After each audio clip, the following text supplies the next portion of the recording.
Hello everyone, welcome to Roopa stories. బొమ్మలు చెప్పిన కథ. కొందరు దేవకన్యలు భూలోకానికి విహారానికి వచ్చారు. భూలోకంలో వారికి పశ్చిమ తీర ప్రాంతంలో పర్వతాల మధ్య ఉన్న అందమైన ప్రకృతి వారిని ఆకర్షించింది.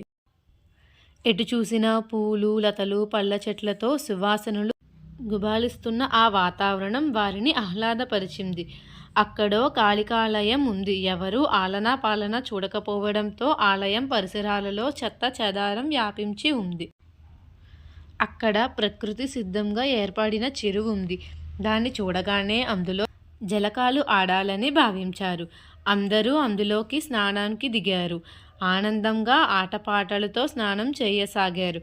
అదే సమయంలో అటుగా వస్తున్న కొందరు మునికుమారులు ఆశ్చర్యంతో వారిని అదే పనిగా చూడసాగారు.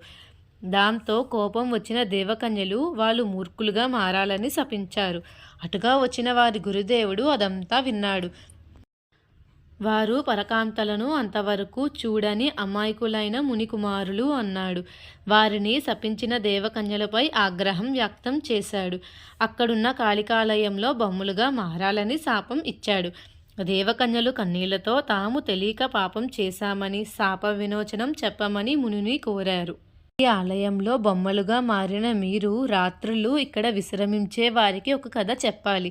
1000 కథలు ఎప్పుడైతే పూర్తవుతాయో అప్పుడే మునికుమారులకు శాపం తీరుతుంది. మీకు కూడా అప్పుడే శాప విమోచనం అవుతుంది అని చెప్పాడు. అప్పటి నుంచి ఆ అడవిలోకి వచ్చి అక్కడ కాళికాలయంలో నిద్రించిన వారికి బొమ్మలు ఏదో ఒక కథను చెబుతూనే ఉన్నాయి. అయితే విశ్రమించిన వారు మాత్రం తమకు కల వచ్చినట్లు భావిస్తున్నారు. ఇలా 1000 కథలు పూర్తవగానే ముందుగా మునికుమారులకు శాప విమోచనం కలిగింది. వెంటనే దేవకన్యలకు కూడా బొమ్మ రూపం పోయి తమ పూర్వరూపం వచ్చింది. వారు ఆలయంలో అమ్మవారికి పూజలు చేసి అక్కడి నుంచి తమ లోకానికి వెళ్ళిపోయారు. ఈ స్టోరీ బట్టి మీకు ఏం అర్థమైందో కామెంట్ చేయండి. ఈ స్టోరీ నచ్చినట్టయితే లైక్ చేయండి, షేర్ చేయండి, సబ్స్క్రైబ్ చేయండి.